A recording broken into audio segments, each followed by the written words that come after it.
भाजपच्या शहराध्यक्षपदी रोहिणी तडवळकर यांची निवड करण्यात आलेली आहे। खरं तर भाजपने पहिल्यांदाच महिला चेहरा जो आहे तो फादर बॉडीसाठी शहराध्यक्ष म्हणून दिलेला आहे। ताई खरं तर तुमचं अभिनंदन।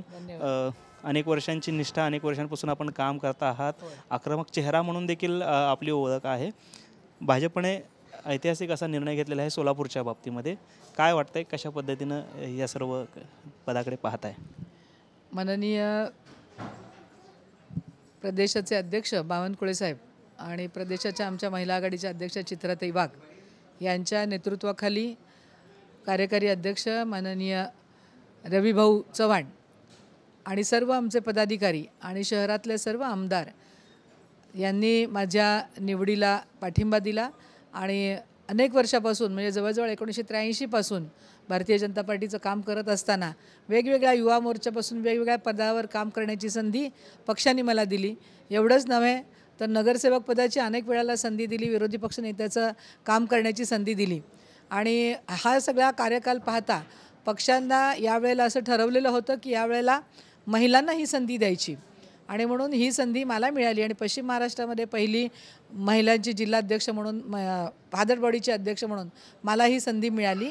हे माझ्या आत्तापर्यंतच्या कामाचंच फलित आहे असं मला वाटतं।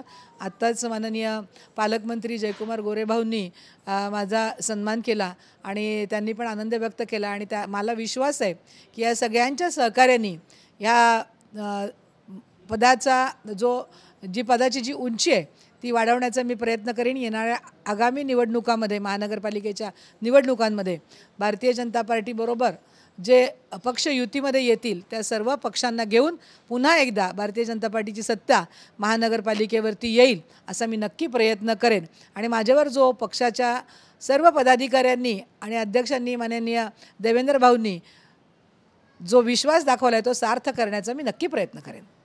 ते खरं तर एकीकडे तुम्हाला अध्यक्षपद मिळाले, मात्र दुसरीकडे पक्षामध्ये काही कुरबुरी पाहायला मिळतात। ते गेल्या अनेक दिवसांपासूनच्या आहेत। नुकत्याच बाजार समितीच्या निवडणुका झाल्या, त्यामध्ये देखील 2 आमदारांनी स्वतंत्र पॅनल उभे केलेले होते आणि आता आगामी महापालिका निवडणुका आहेत, जिल्हा परिषद आहेत। कशा पद्धतीचा एक संवाद सर्व आमदारांमध्ये किंवा जे काही गटबाजी होते त्याच्यामध्ये कशा पद्धतीचा संवाद आपण घडवून आणणार, काही प्लॅन आहे का तसं? बाजार समितीमध्ये आत्ताच माननीय पालकमंत्री महोदयांनी आपल्यासमोर त्याचा खुलासा केला आहे की बाजार समिती ही पक्ष म्हणून लढलेलं नव्हतो आपण। बाजार समिती ही कोऑपरेटिव्ह निवडणूक आहे आणि त्यामध्ये पक्षाचं प्रतिनिधित्व असणं ही काळाची गरज आहे, कारण आपण सर्वांना न्याय प्रत्येक गोष्टीमध्ये द्यायचं म्हटलं तर सगळ्या क्षेत्रामध्ये सगळी माणसं यायला पाहिजेत आणि म्हणून सचिनदादा कल्याण शेट्टी आणि आमचे आमदार देवेंद्र कोठे यांच्या माध्यमातून अनेक कार्यकर्त्यांना बाजार समितीवरती निवडणूक लढण्याची संधी मिळाली आणि त्यामध्ये इतर पक्षाच्या लोकांना पण बरोबर घेऊन बाजार समितीची निवडणूक लढलो, कारण ती पक्षाची नव्हती। आणि येणाऱ्या महानगरपालिकेच्या निवडणुकीमध्ये दोन्ही शहरातले तिन्ही आमदार हे सर्व कार्यकर्त्यांना शेवटी आपले मतभेद असतात, प्रत्येक माणसाचे मतभेद असतात, परंतु मनभेद असू नयेत आणि सर्वांनी एकोप्याने पक्षाचं काम करावं आणि ज्या कार्यकर्त्याच्या साठी म्हणून ह्या निवडणुका आहेत, जिल्हा परिषद असतील किंवा महानगरपालिका असतील, ज्या कार्यकर्त्यांच्या जीवावरती आपण आमदार आणि खासदार झालेलो आहोत त्या कार्यकर्त्यांना न्याय द्यायची वेळ आता आपल्याला आलेली आहे आणि त्यामध्ये कोणत्याही प्रकारचा दुजाभाव होणार नाही। सर्व कार्यकर्त्यांना समान संधी आणि समान न्याय मिळेल असा सगळ्या आमदारांना समन्वय घडवून मी नक्की प्रयत्न करेन आणि येणाऱ्या जिल्हा परिषद आणि महानगरपालिकेच्या निवडणुका आम्ही नक्की जिंकू असा मला विश्वास वाटतो। या होत्या रोहिणी तडवळकर आणि नुकतीच त्यांची शहराध्यक्षपदी निवड झालेली आहे।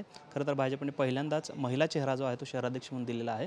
त्यामुळे आगामी महापालिका त्याचबरोबरीने जिल्हा परिषदेच्या निवडणुका याला सामोरं जाताना त्यांनी समन्वय घडवण्याची त्यांच्याकडे एक मोठी जबाबदारी असल्याचं आपल्याला पाहायला मिळतं। कॅमेरामन विनोद हुमनाबादकरसह सागर सुरवसे, TV9 मराठी, सोलापूर।